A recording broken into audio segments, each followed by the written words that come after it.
Hello, everyone. Today on our Quilters Planner Designer Chat, we are chatting with Erin Nichole, who has designed our block for May, Prairie Grass. And I'm so glad to have her today. Thank you for joining me virtually on Zoom. Thanks for having me. Yeah. And you are coming all the way from Denver, which is not all the way very far compared to me in Boise. No, it's yeah, very central. Yeah. Yes, very central. It was nice to be like, oh, we're gonna meet in the same time. So this is new. Well, actually, Brooke was in the same time zone too. Yeah, exactly.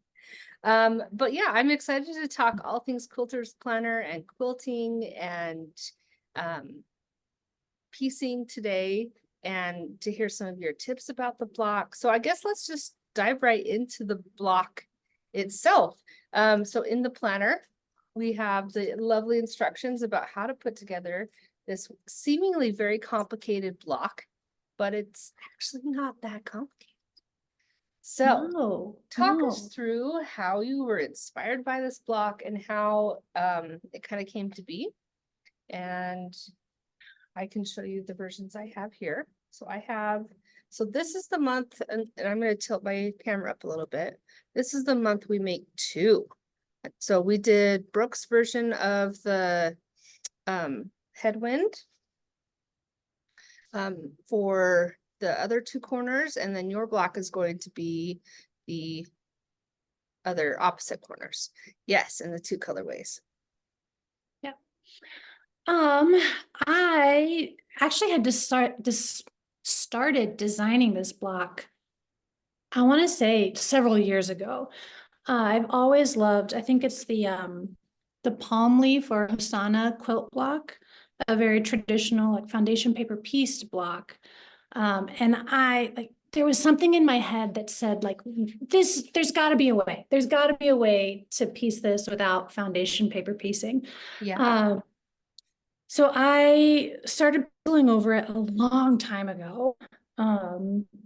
And didn't quite have the skill set, I don't think, to figure it out at the time. So I like saved it in a file on my computer, and was just kind of waiting for the right opportunity to pop up to revisit it and really spend some time noodling on how to put it together.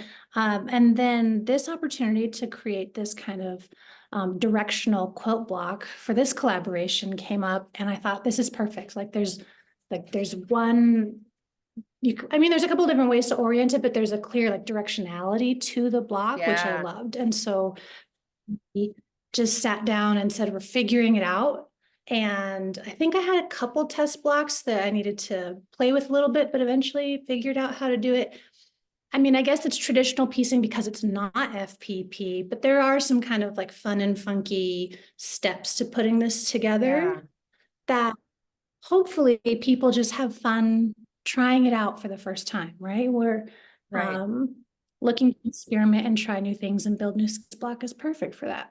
Exactly. And I love that we have already had a little glimpse of the HRTs in Brooke's block, but now we get to experiment with the Y seam, which is so interesting because normally we only deal with Y seams when we're talking about hexagons or other kind of funky things, but yeah, but this is fun.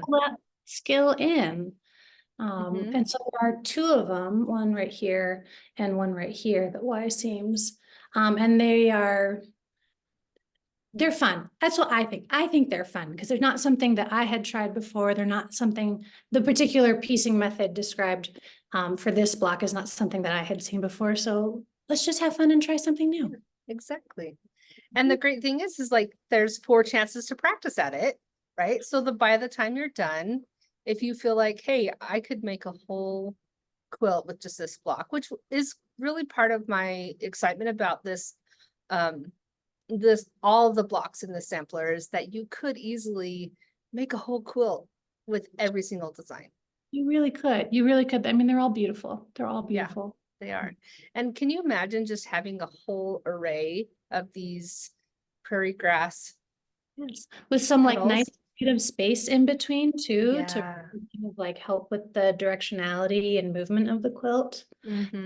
This one, I was trying to figure out how to use directional fabric, and I think I would redo it with maybe like an HST here to really get Oh, the 90-degree lines going, but I think you could yeah. also be smarter than me and just have all of the lines going in one direction, or all the prints going in one direction But here. I think that's a fun way to experiment with it, for sure. Yeah.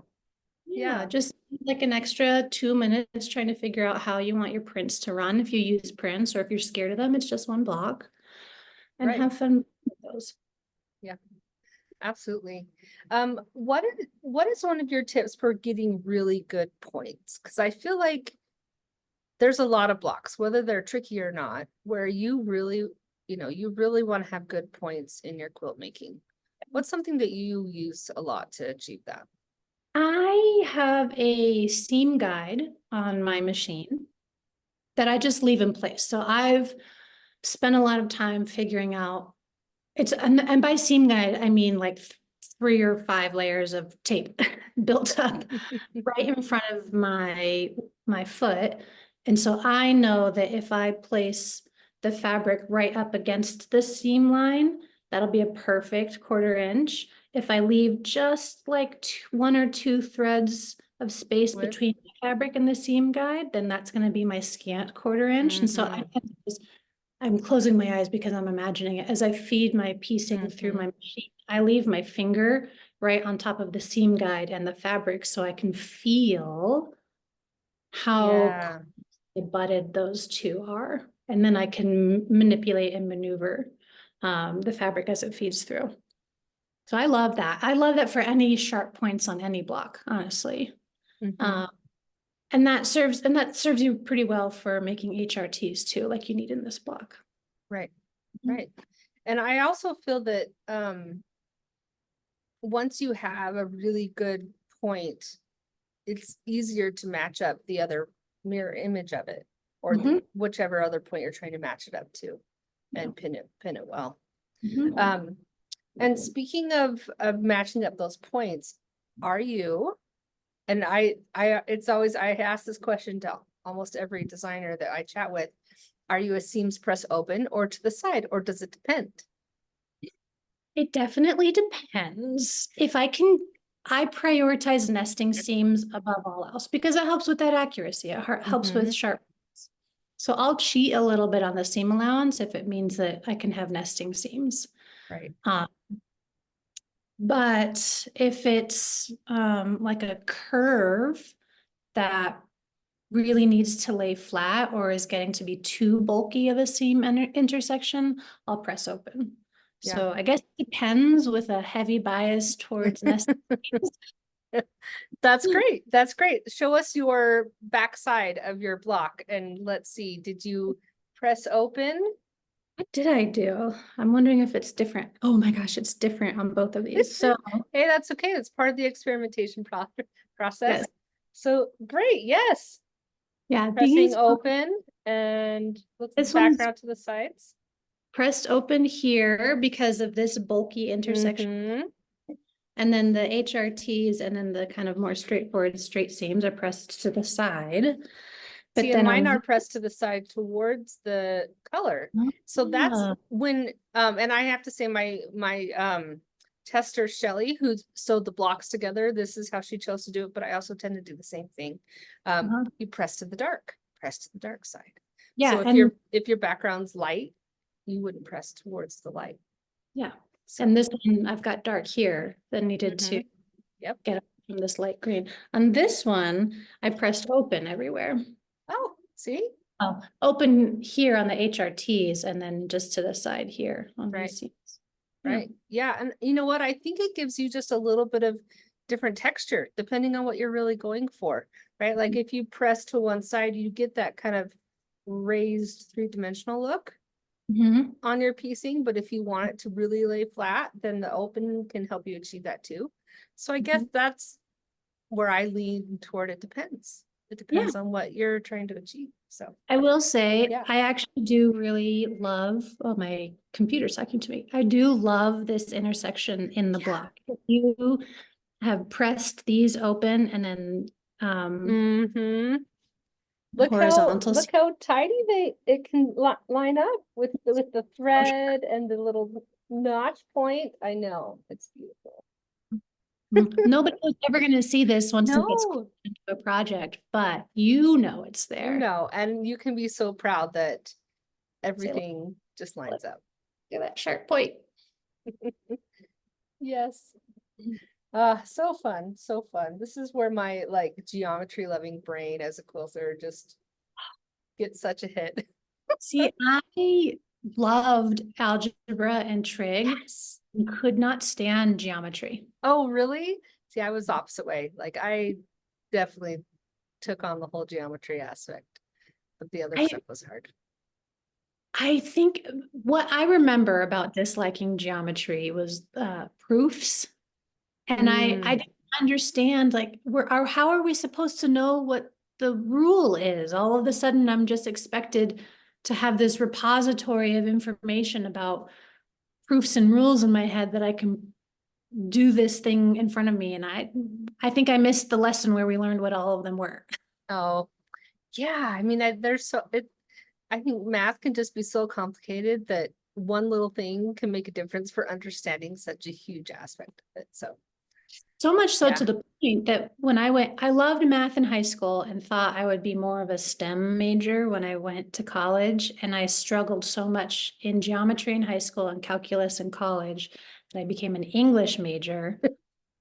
Now I write quilt patterns where I really need math skills and I'm questioning some of my decision making right now. Yeah, I mean, who knew that like, engineering skills would be that essential? I mean, I shouldn't say that. Engineering is in everyday life and math and everything, but quilt making, I mean, I definitely, I don't envy the job. Like it's so tough. I have a lot of clients who are quilt makers and obviously all of you designers, and it is complicated.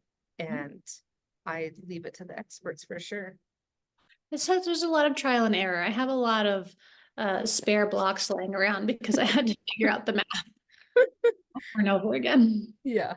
Yeah, I totally get that. But it's good that you do. So that way you know that it's going to be consistent and accurate every time. Yeah. So, yeah. Awesome. Well, I am excited to talk to you a little bit about some of the other things you have going on right now. Speaking about blocks, you do have a Learning Curves Block of the Month program, right? Yeah. Tell us a little bit how that works. And there are some pictures for those of you who have a planner that show off 2 of the blocks that you teach. But yeah, tell us a little bit more about that. So I think a lot of my designs are driven by what I want to learn right now. And it was very early last year that I thought, you know what, I have not sewn a curve. Like that's silly. I need to get over that fear. And the way my brain works is not, let me buy a pattern and make that quilt so I can get the experience the way. Instead, my brain goes, we should design 12 patterns and then some curve. Because part of the challenge was not only sewing curves, but making curved templates. Right. So that was my brain space early 2023. And just got to work of figuring out how can I combine some really cute patchwork and some really cute curved patterns. So in the Learning Curves block of the month, we do everything from quarter circle curves to inset curves, even one that I will be coming up closer to the end of the year that I call an irregular curve. It's like an eighth of a circle. So it's not a quarter circle, it's an eighth of a circle sewn into like an HST. So I don't know that anybody will ever find popping up in another pattern somewhere else, but isn't it going to be fun to try? Yeah. Yeah, absolutely. And then I feel That's when you walk away from that, you now have all of these skills for then going and combining any of them together or making your own or feeling confident with curves to achieve what you're thinking about. And that I think is a good takeaway. That is part of the goal with the block of the month is sometimes it can be overwhelming to start a full quilt pattern when you know that you have to make 180 quarter circle curve or drunkard's path blocks. And so this way you only have to make one block. And if you don't like that one, there's going to be a new one coming next month and you've practiced. And even if they don't turn out perfect, it's a sampler quilt. You know, you can look at it and say, I learned all of these skills along the way. And then each template is designed slightly differently. So some of the templates we trim from all four sides of a curve, and some templates we only trim from two sides or something like that. Some of them have registration marks, some of them don't, just so the block of the month members can get experience with all different types of templates, because no two designers are going to design their templates the same way. Right. And no two blocks or designs call for the block to be made the same way, because of you're running up against fabric requirements, or you're trying to make the cutting more efficient. So you need smaller sizes of quarter circles type things. So this way we've tried a little bit of everything by the time the end of the year comes around. Yeah. Yeah, that's so great. Do you talk a lot about bias and how you like to be careful about placing your templates on the bias? I feel like that trips me up every time if I'm trying to cut from scraps or whatever. Okay. The templates, I indicate where you should put the straight line, the straight grain. Yeah. Of your fabric. And then we have not yet done a full inset circle in the block of the months. Part of the idea is that we're evolving skills over time, so we weren't going to just inset circle in January. Right. And so I think that block will be when we spend more time thinking about, you know, the grain of your background circle piece versus the grain of your inset circle piece. But so far it's just been quarter circle curves. So we can, that hasn't actually, so far in the year, it hasn't been the biggest concern, because we have indicated this way is the straight grain, this way is the straight grain, kind of directions in the pattern for that. Yeah. Okay, cool. Well, that's so exciting. And then the other awesome, generous bonus you gave to all of the Quilter Planner users out there is that you have a link for them. It's not just a coupon code, but a link to get a free pattern. Who doesn't love awesome? Yeah. Yes, I love that. So Continental Divide, we have the photo of it here. And I love that it looks like it can be customized in so many ways. Oh yeah, yeah. I think I like to design patterns that or include in the instructions, like this is the logic I used for selecting my colors. And so that one, there's a lot of logic around choose a couple different color families, choose, you know, a light, medium, and dark, and here's how to use them in there.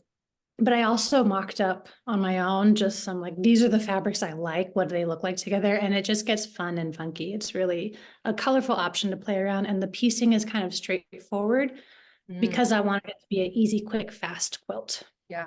Yeah. Sometimes you just need ones that you can kind of cut mindlessly, not, you know, like just zone in and so much thinking. It's hard to piece wrong because it's a bunch of strip piecing. It's very obvious where everything goes. Like if you need a graduation gift real quick, or you need a birthday gift in a month, like this one is, you can knock it out very quickly. Awesome. And you can make it free. There's just a link. Yeah. Thank you so much. That's very exciting. I might just have to go get that myself. Yeah, I'm just now unpacking finally my craft room, and I'm excited to get my hands on all of my fabrics, and I've got some scraps that need to be used up, so that could easily be really scrappy too. So that's exciting. Tell us a little bit about your craft room. In the interview questions that I sent you that we'll have posted with this video, I just related so dearly to your approach to organization that I want to talk about that, because I feel like so much there's a focus on like do better, do better. Um, but that's not your take.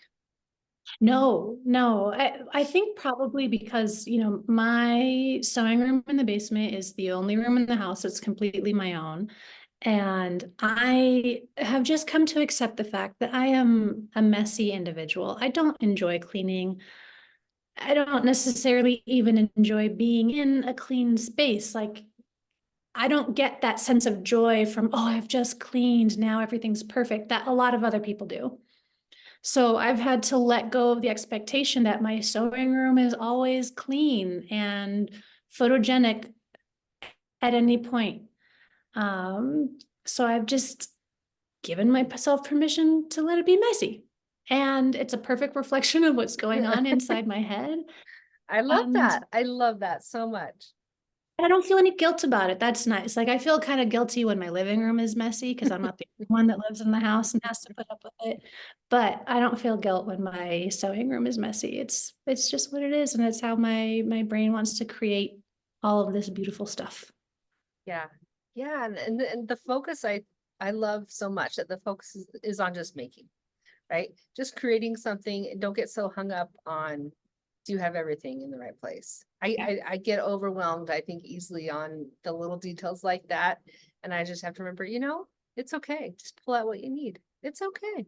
If you've got a mountain of boxes there. It's okay. Takes me 30 seconds to find my seam ripper. Oh no. Just it Hey, doesn't have its spot. It doesn't have to live there. It's in here somewhere and I know it. right, right. And this is why we have a backup. And another one. And another Yeah. one. And a pair of scissors.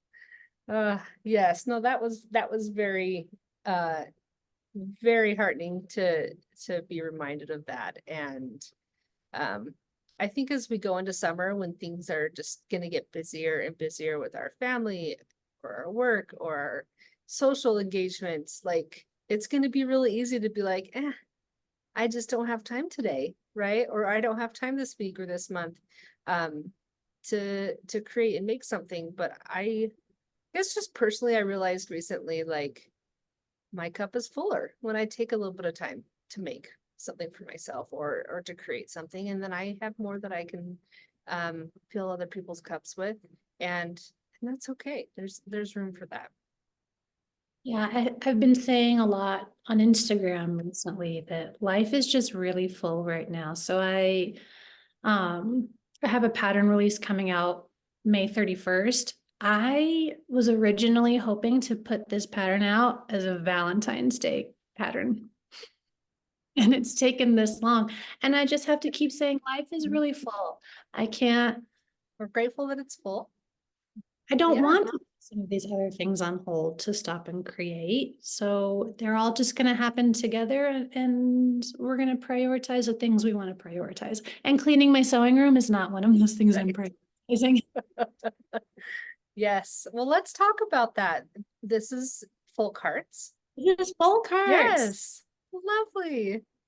Yeah. Tell us a little bit about your inspiration. I saw your post on Instagram about your two images of inspiration, which is hilarious. But yeah, talk to us a little bit about how it came to be. Yes. I feel like I've never so clearly had such a defined set of inspiration pictures before. A lot of times I'm kind of like picking and pulling from things I like or just playing around with designs. But this time it was very specifically, I was watching Elf again over the holiday season. And Santa has a couple different outfits in that movie, but the first time we see him in the elf workshop, he's got these like beautiful floral embroidered suspenders. And I remember just pausing the movie and studying them because they were a beautiful piece of art. And one of them I thought I can turn that into a quilt block. And it um, got four hearts, very similar to what is here. And then it had these like sprigs of winter greens kind of going out in these four directions. And so it took a little bit to figure out, I tried actually making something more of a sprig shape to it, and it's just such a small amount of room in the block. It was getting to be too much. And then I remembered actually when I was brainstorming all the designs for my learning curves block of the month, I had made these like, I called them baguettes at the time because they kind of look like baguettes. Uh-huh. I had them just in a file somewhere on my computer, and I just kind of copied and pasted it over into my sketch. And it all of a sudden, it just breathed so much life into the design Yeah. that I knew I was onto something. And then it took another second to figure out what I wanted here in the center of the block. Um, but eventually I figured out all of the different designs and motifs that go in. Then eventually I added sashing, and again, it just like huge life was breathed into the Mm-hmm. design because parts were no longer abutting. They were feeling really close and tight. And then it created this like really fun shape here that I love. Yeah.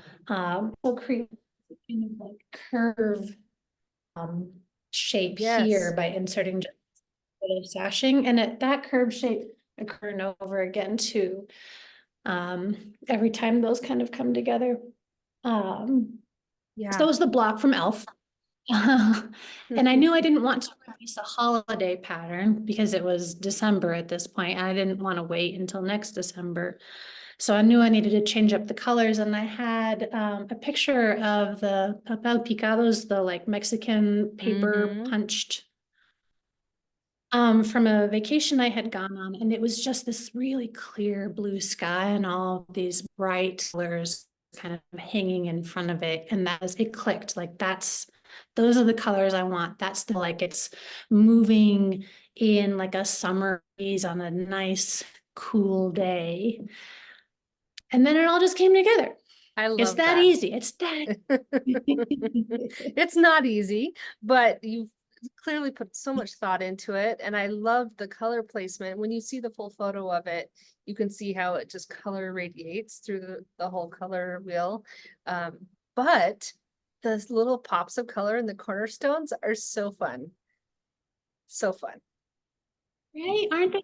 I sat with that a long time of should these be random or should we have some sort of logic to it? But because it's so strong, like this is obviously like you put work into the, I wanted a little bit of whimsy when it comes to those colors. And so they are designed to be just kind of randomly placed across the top. And then you get some really fun color combinations that like I would have never planned to put this green in there, but it looks so nice together. Or Yeah. this nice pop of red next to the blue.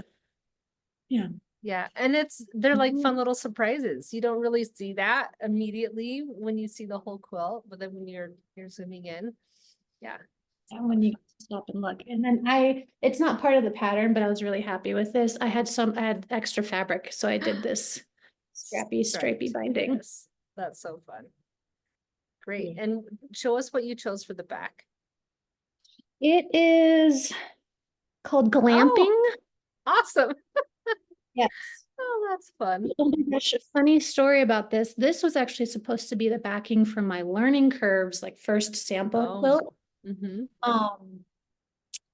And there's so many warm colors in my first sample quilt Yeah. that as I put this up, it was just brown. It was all brown. It was all orange. It was too hot. So I had already pieced this, and I matched the backing. I felt like I put so much work into it and then got really frustrated that I didn't use it, but it was the right choice.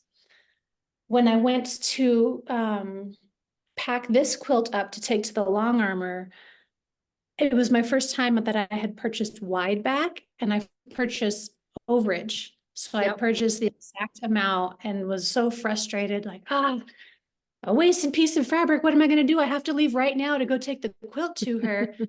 Had this sitting already pieced, already pattern matched, sitting in my stack.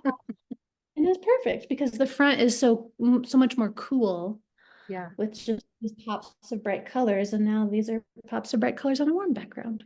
Awesome. Yeah, that worked out. Isn't that funny how like Really did. you have to give yourself a little bit of grace and flexibility when you have to make a hard decision, but then you have, you know, little discoveries later that make things work out, and that's okay. Yeah. Yeah. Yep. A lot of Awesome. patience, grace, own Yes. decision making. Yes, and that was one of the things that you had mentioned in one of your answers when you talk about what is your favorite tip when it comes to quilting. Talk to us a little bit about that, because I think we don't give ourselves enough patience. I, by nature, am very impatient. I wouldn't, maybe impatient is the wrong word.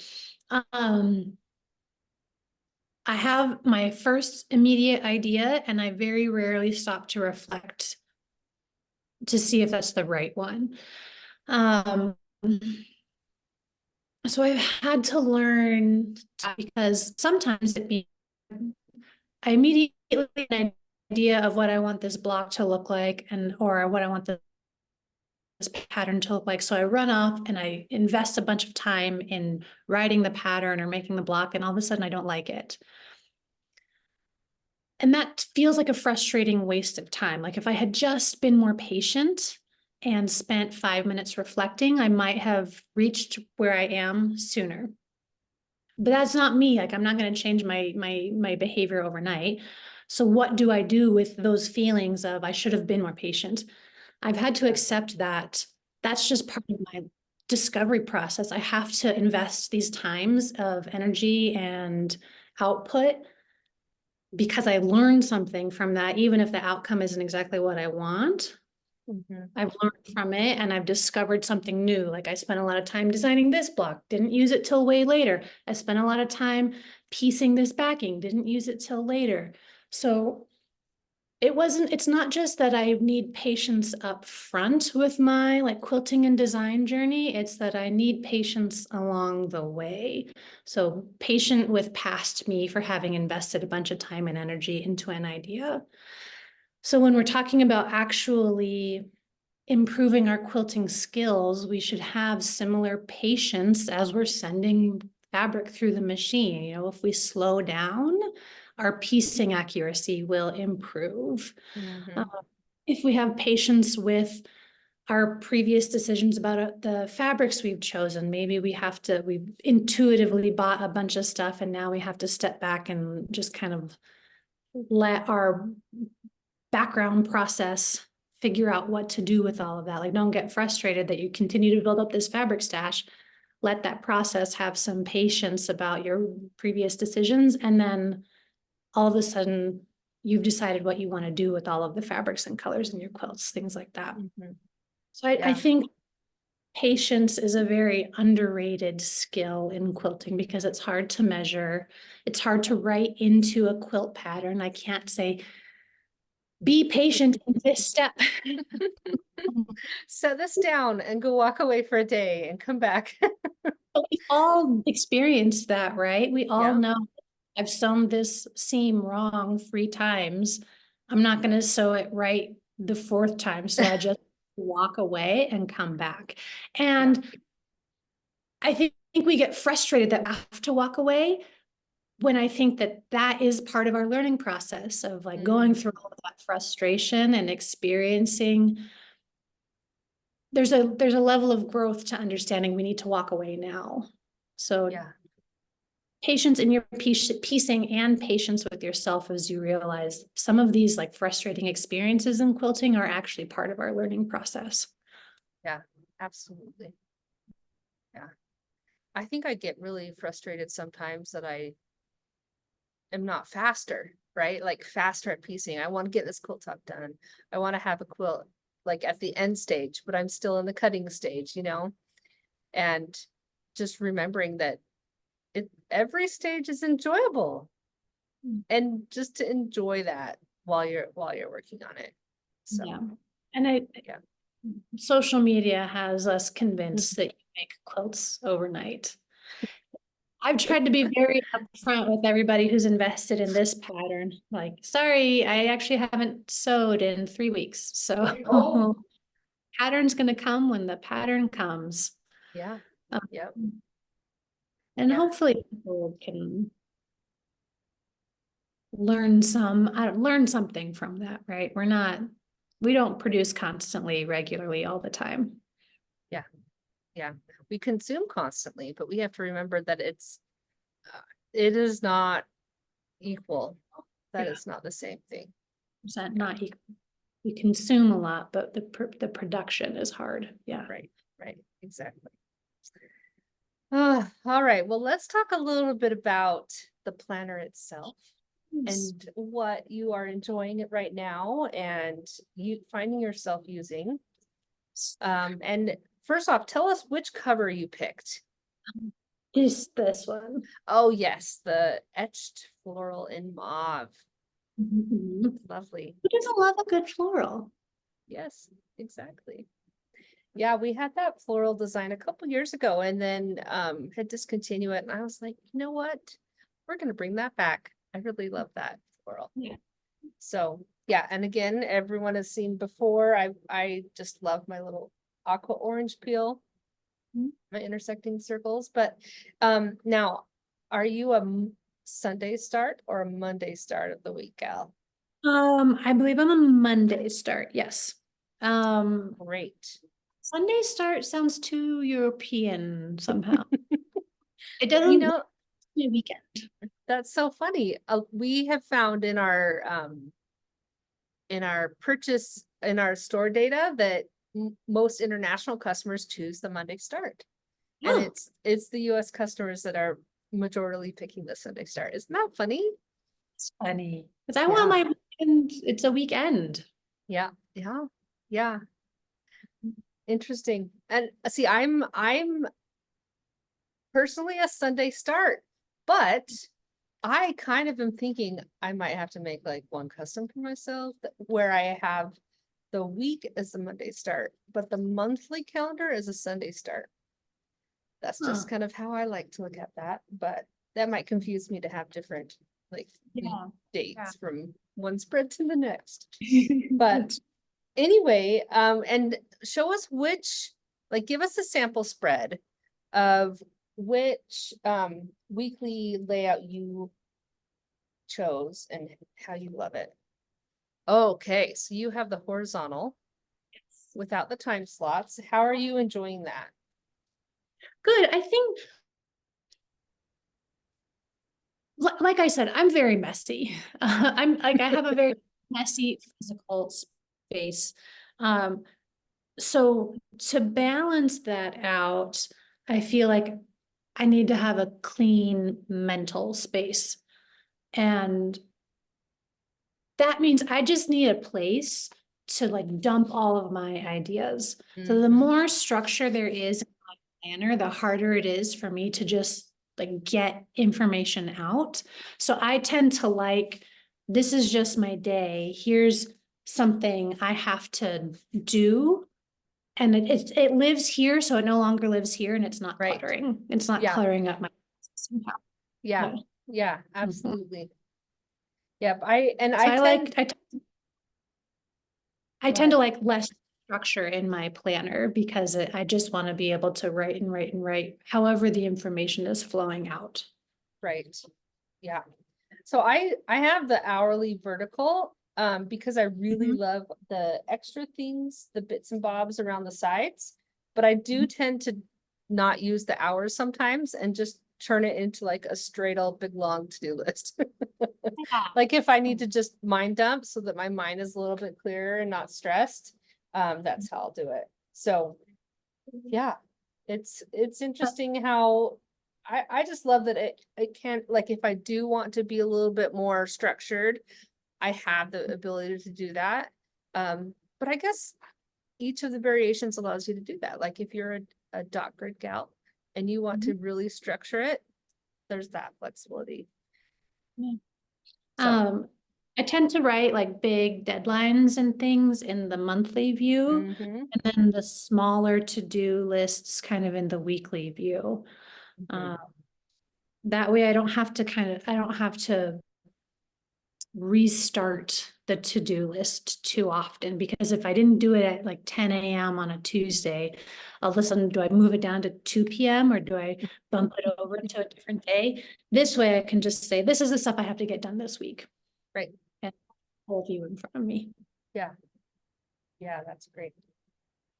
Okay, so in the beginning of the book, we have a variety of different kind of organizational stuff. Do you have any of those that have really stood out to you that you've used?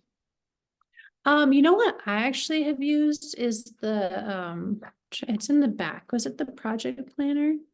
So for Oh, the learn, yes. oh yes, my projects. And here's even the thing. I just changed all of these things at the top of the project planner because Oh, that's with great. with the block of the month patterns, I had to do a whole like technical review process, kind of update this, update that, make sure that this is on the website. So rather than the like projects and I've chosen my fabric and I've cut everything, it's like, did I send this pattern off to the technical review yet? Have I made those changes? Have I posted the blog post? That was actually, this has been my favorite page so far, that I can kind of check things Yeah. off and get straight out of my head. Yeah, that's great. Have you had a chance to use the project planner for any planning ahead No, on quilts? I'm too reactive. Like because I just jump in. I don't take the time. I don't take the time to like stop and think, what do I need before I get started? It's like, oh Yeah. geez, I've started. I should probably figure out Right. what. Yeah, yeah, I can totally see that. I do it both ways. Yeah. Yep. And I do want to point out, we would have in our reference section, we have again that section about HRTs that show both methods on how to do it. Have there been any other reference sections, bits that you find yourself turning to a lot? Block library. It's also just Oh, great. beautifully designed. I love it. Oh, thank you. So I'm thinking, I just got my first tattoo and I want a second one, and it might be quilt themed. So I've just been doing a lot of like, Awesome. what are our common quilt blocks? Because wouldn't it be cool to have one of these? Yeah, Mhm. for sure.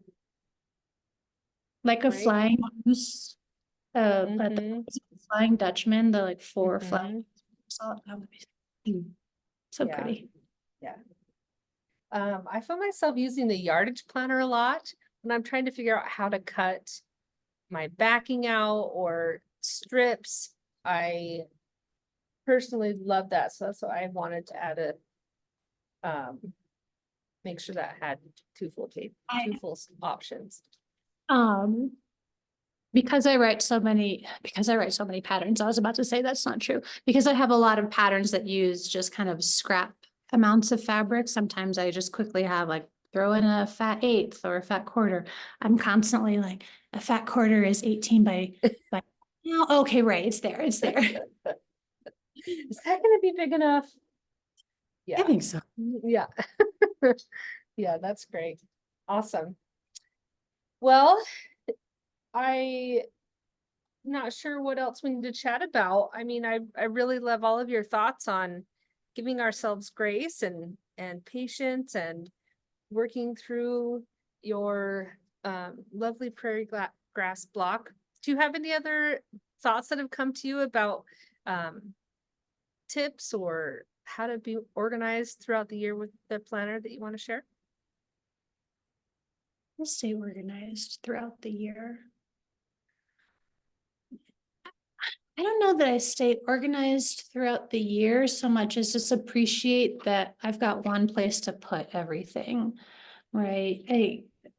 Yeah. I work from home. I work my full-time job. I work from home and I have like 10 different notebooks because I'm always just grabbing the one thing in front of me. So knowing that I have like my quilting dedicated space for all of my brain power, like that's helpful. Even if I'm not like using, this is what I have to do Monday on this day at this time, I just know I recorded that thought in here. It's like safe and protected. And this is where it belongs.